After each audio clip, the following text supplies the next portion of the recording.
What's up, my beautiful people? Thanks again for tuning in. I've had a lot of requests about how to do the beach wave curl, that California girl done undone look. So I decided to show you how I accomplished that look, and it lasts a couple days and it's nice. So I used to work for Dry Bar and I love their hot tools. And what I love about this is that it has a, can you see? A button that goes up and down in temperature, so you can control how much heat you want on your hair. Crank it up. It goes up to 440. So to be honest with you, that is usually how hot I make it for my hair, because I want it to just lock in that curl and last me a couple days without even having to touch it. So this is my favorite curling iron. I think this is the Dry Bar one. Is that upside down? Dry Bar. And this is the 1-inch barrel. And what I love about it also is this little clamp here.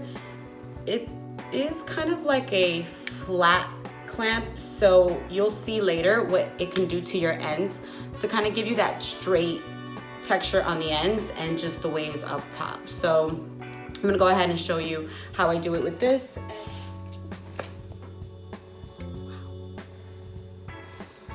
So every time you start a section, you want to direct the clamp away from your face. So on this side, I'll go this way.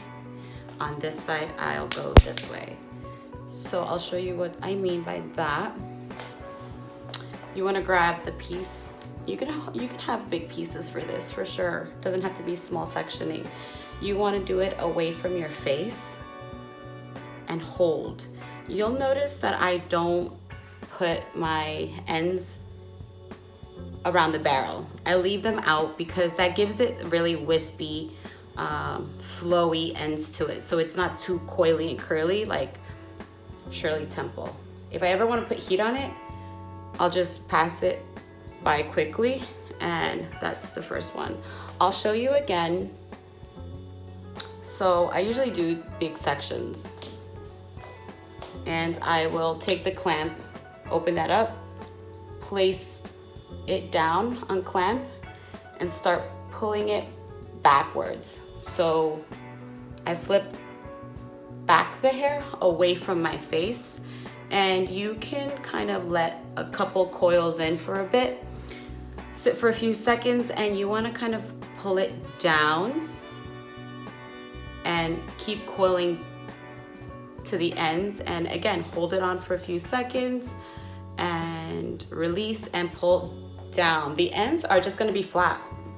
See how the ends are flat and they're not curly? Because that's part of that look.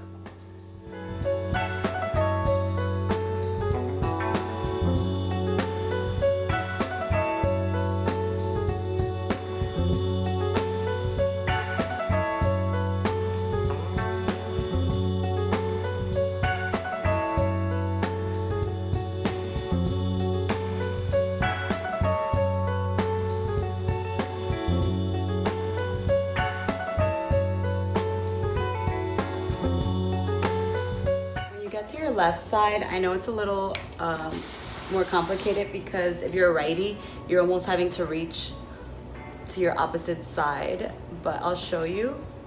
It's simple. Again, you just kind of start with your curling iron away from your face. Hold that clamp, let it go, and pull and guide the hair around. Like you're just helping it go around the hair without having to let it be all messy. And you just want to hold here.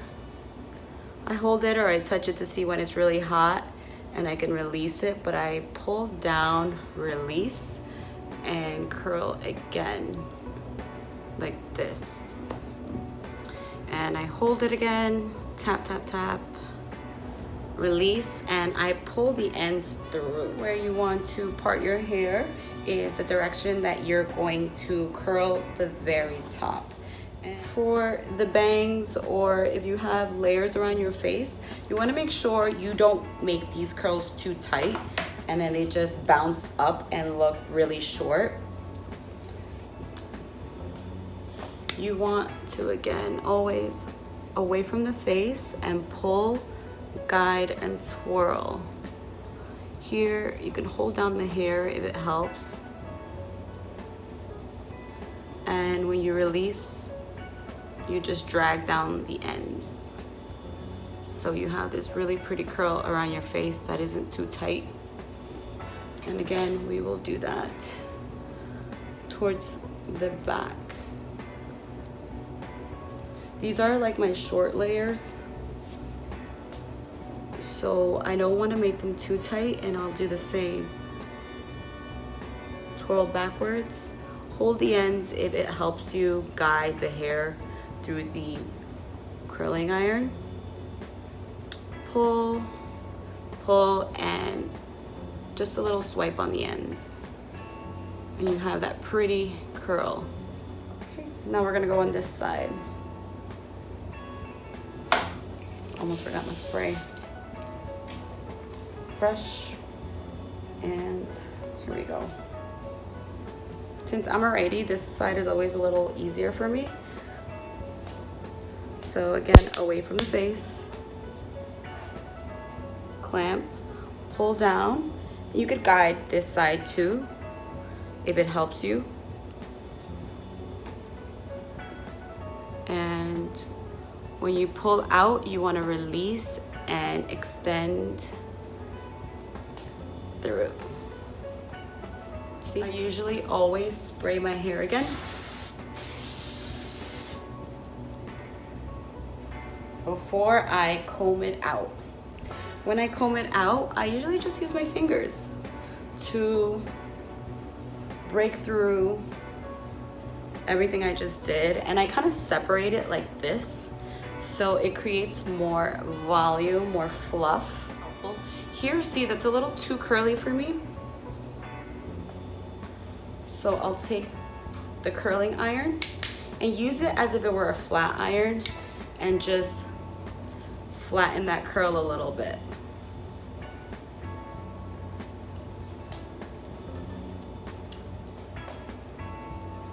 Hold it down for a few seconds, and so it's less curly.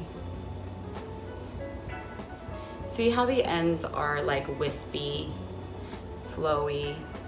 If you have any ends that are a little crunchy and they're like sticking up, you can do the same thing. Just go through with them. Take those ends and use the curling iron as a flat iron and relax those babies a little bit. Usually don't wear your hair down the middle. It's totally cool. You can alternate and just shift your part.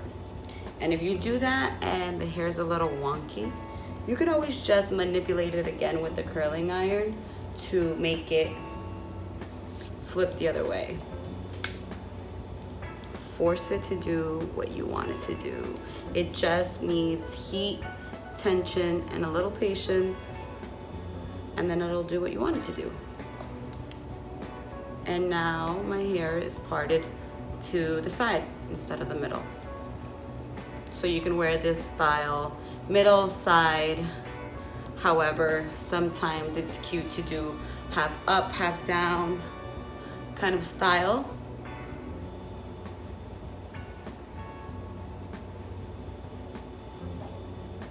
Just messy.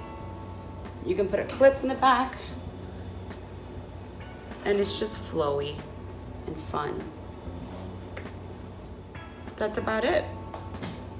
I hope you guys enjoyed and that you got some tips on how to get this wavy texture. Let me know what you think.